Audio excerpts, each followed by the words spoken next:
Hello and welcome back my YouTube channel MS maths, जहां मैं upload करता हूं बीएससी मैथमेटिक्स एंड फिजिक्स से रिलेटेड वीडियो लेक्चर्स.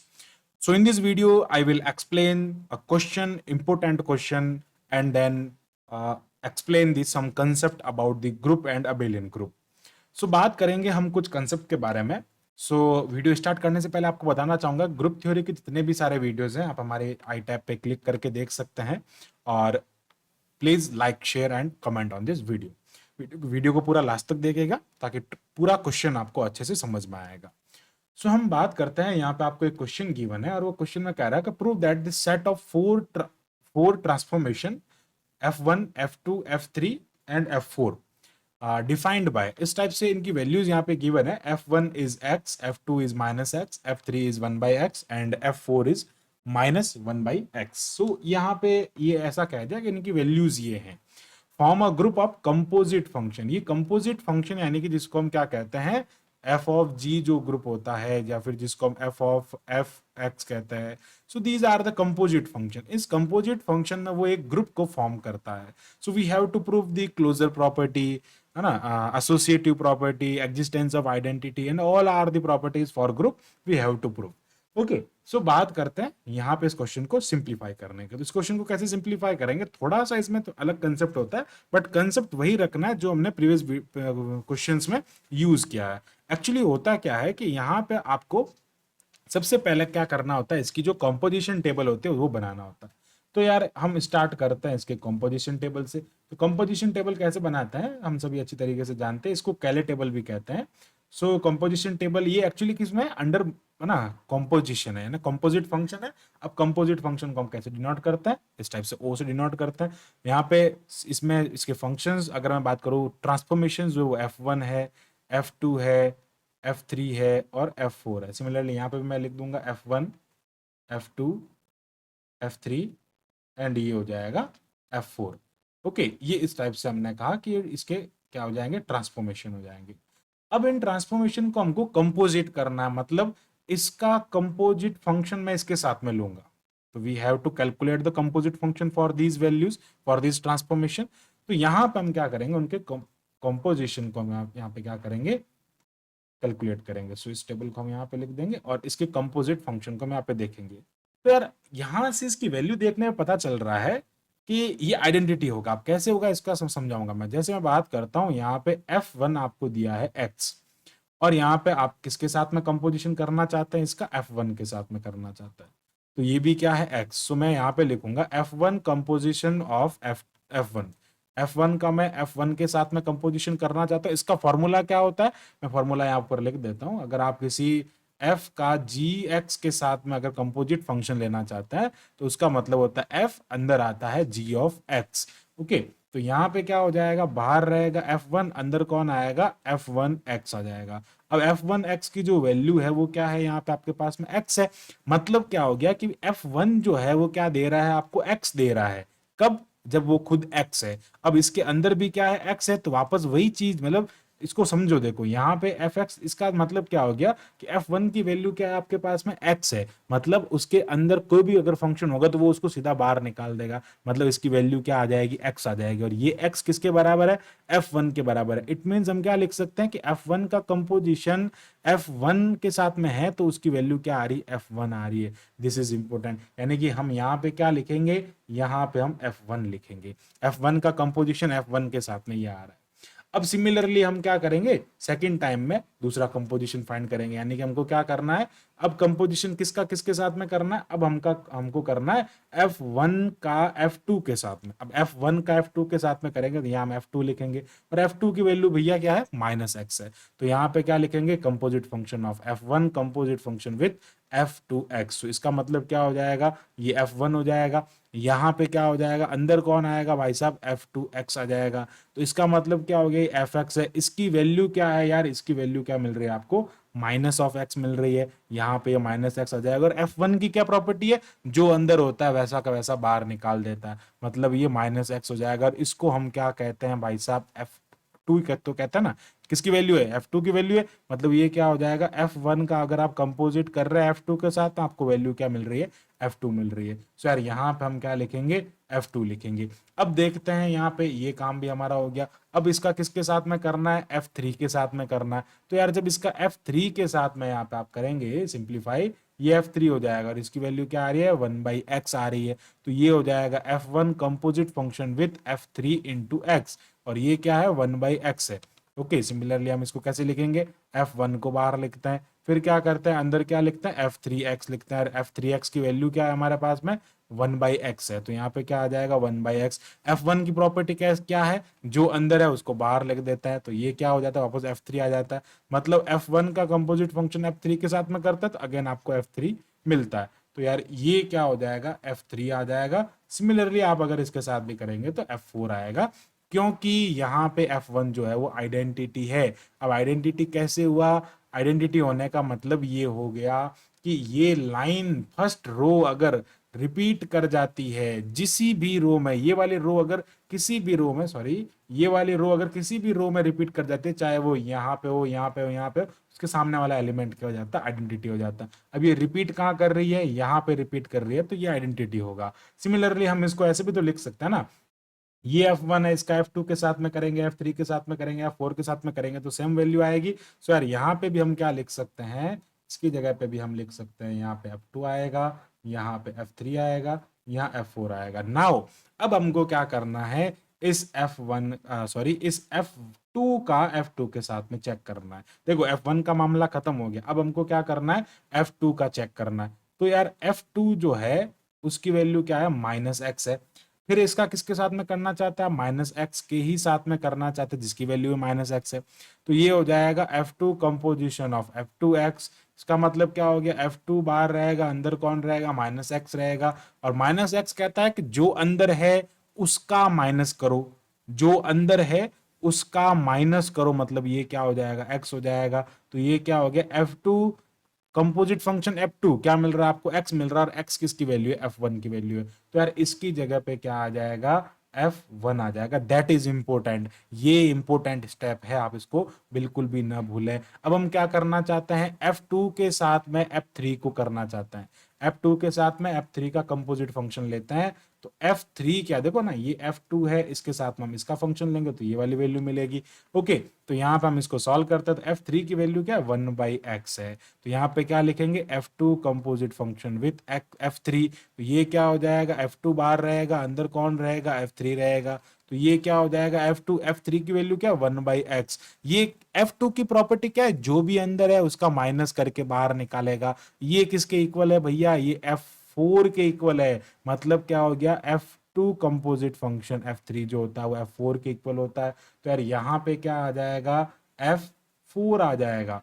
सिमिलरली जब आप आगे सॉल्व करेंगे तो यहाँ क्या आ जाएगा, F3 देखो ऑब्वियस है ना भाई, 1 आ गया, 2 आ गया, 4 आ गया, तो अब रिमेनिंग तो कौन रहा, 3 रहा ना, तो उसको तो आप जनरली लिख सकते हैं, पर जब सिंप्लीफाई करेंगे तो भी आपको वही चीज मिलेगी। अब हमको क्या करना है, यहाँ पे F3 का चेक करना है। सो यार हम F3 के लिए चेक कर लेते हैं। देखो बहुत सिंपल, आपको अगर कंपोजिट फंक्शन का पता है, कंपोजिट फंक्शन क्या होता है, तो we can easily find this composition table.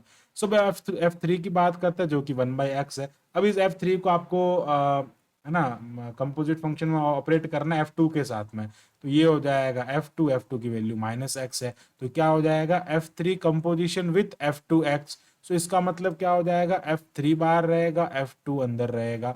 तो ये क्या हो जाएगा, F3 अंदर कौन है, -x है। अब ये कहता है कि अंदर चाहे कुछ भी हो मैं तो उसको 1 कर दूंगा, है ना। F3 क्या कहता है कि अंदर चाहे कुछ भी हो मैं तो उसको 1 कर दूंगा। तो ये क्या बन जाएगा, -1/x। सो यार ये क्या बन गया, F4 बन गया। मतलब यहाँ क्या आएगा भैया, यहाँ पे आ जाएगा F4। ओके, सिमिलरली जब हम इसको आगे और सिंप्लीफाई करेंगे F3 के लिए, F3 का अगर मैं F3 के साथ में लेता हूं कंपोजिशन, सो बात करते हैं फॉर F3। F3 का हम F3 के साथ में लेते हैं, F3 दैट इज 1/x। तो F3 कंपोजिशन विथ F3, यहाँ क्या आ जाएगा, F3 रहेगा, अंदर 1/x आएगा। ये कहता है अंदर चाहे कुछ भी हो मैं तो उसको 1 कर दूंगा, तो ये x हो गया। और यहाँ पे x क्या होता है, वो F1 होता है। तो इसकी जगह पे यहाँ क्या आ जाएगा, F1 आ गया, तो ऑब्वियस है यहाँ F2 आएगा। सिमिलरली जब आप आगे सिंप्लीफाई करेंगे तो यहाँ x3 आएगा, यहाँ F4 आएगा, और यहाँ पे F1 आ जाएगा। इस टाइप से हम इसको बिल्कुल इजीली कंपोजिट फंक्शन के लिए कैले टेबल का कंस्ट्रक्शन कर सकते हैं। बहुत सिंपल है, मैंने एक एक टर्म्स आपको यहाँ पे करके बता दिया। अब देखो इसका आइडेंटिटी मैंने आपको पहले ही बता दिया था कि ये इसका आइडेंटिटी होगा। अब इसका रीजन क्या हो गया आइडेंटिटी होने का, कि ये लाइन यहाँ पे रिपीट कर रही है। अब देखो इनवर्स क्या होगा, आइडेंटिटी के सामने वाला इनवर्स होगा। देखो इनवर्स की प्रॉपर्टी क्या होती है, चलो एक बार हम सारी प्रॉपर्टी को डिस्कस कर लेते हैं, फिर हम यहाँ पे इसकी प्रॉपर्टीज को देखेंगे। चलो सबसे पहले हम यहाँ पे लिखते हैं क्लोजर प्रॉपर्टी या क्लोजर लॉ। अब क्लोजर लॉ का मतलब क्या होता है, देखो क्लोजर लॉ ये कहता है कि a and b belongs to G, then a binary operation b also belongs to G.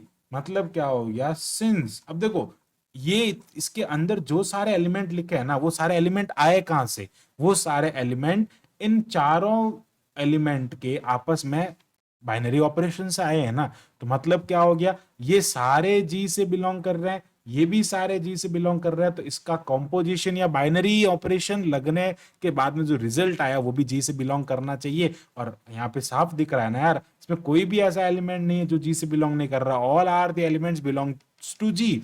So we can say that since all the element since all the elements of composition table of composition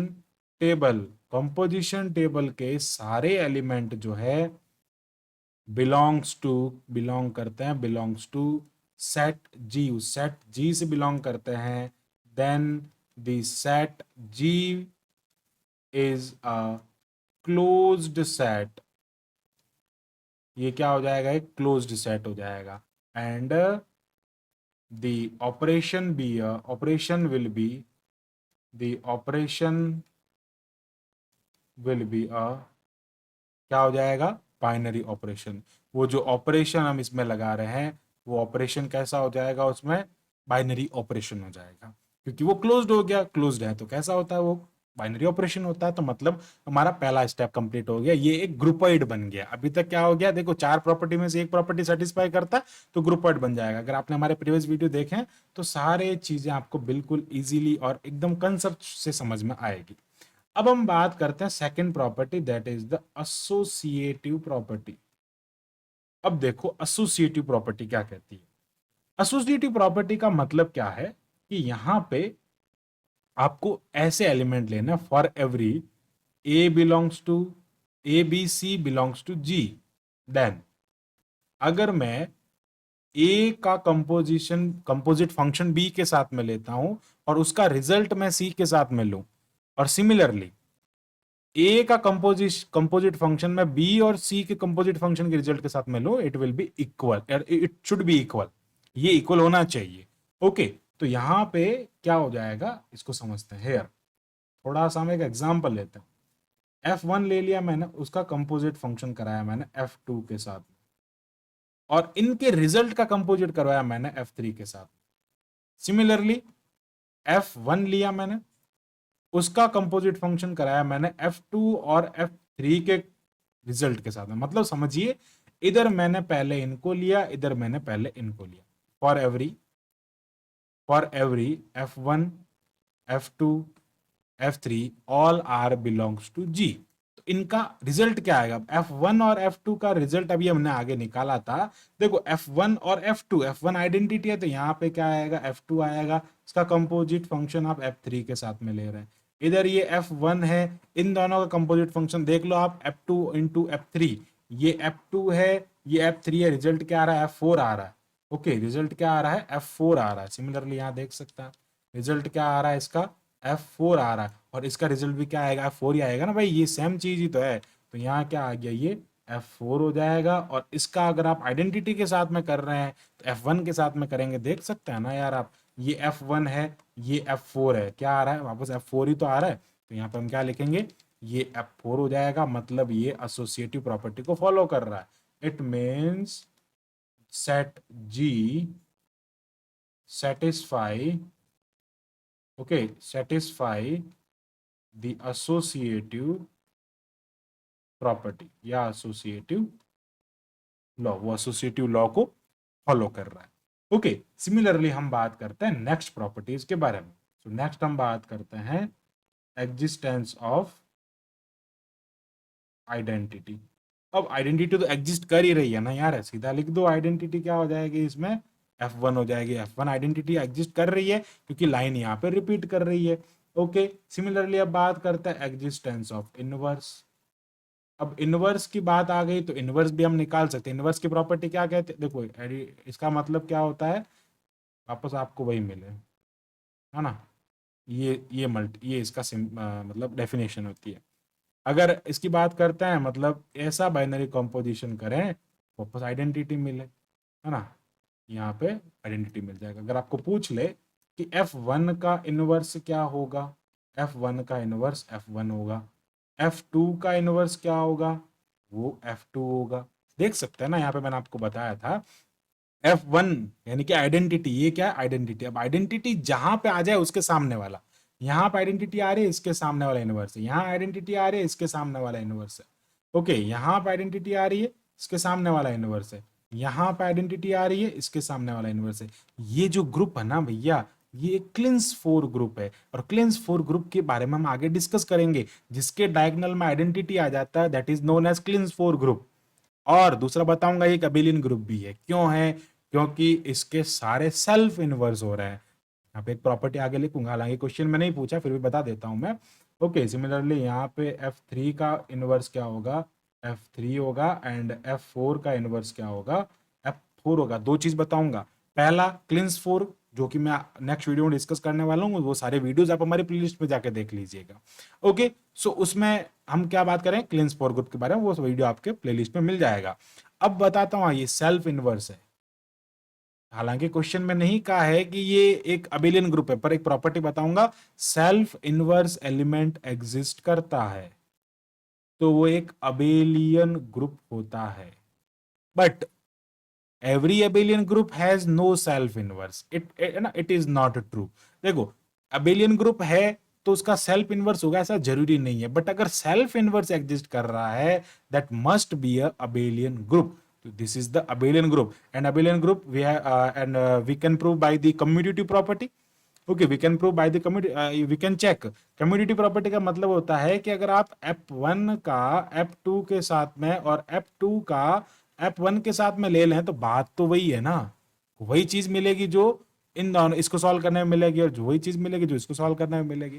तो बात वही है, मतलब commutative property से check करो, या फिर आपको सेल्फ इनवर्स मिल जाता है, कहीं पे ऐसा क्लू भी मिलता है, सेल्फ इनवर्स मिल जाता है, तो that is known as abelian group. अब यहाँ पे हम क्या कहेंगे, हमको प्रूफ ये करना है भाई ये ग्रुप है, तो मैंने आपको बस एक जनरली आइडिया दे दिया, बता दिया generally, so that from above results कह सकते हैं आप, from above results the set G is a group. और इस ग्रुप का ऑर्डर क्या होगा, चार एलिमेंट है, तो ग्रुप का ऑर्डर क्या हो जाएगा, चार हो जाएगा, इसलिए ये क्लिंस फोर ग्रुप भी है। क्लिंस फोर ग्रुप हम आगे डिस्कस करेंगे। So thanks for watching this video, keep watching MS maths and subscribe the channel MS maths.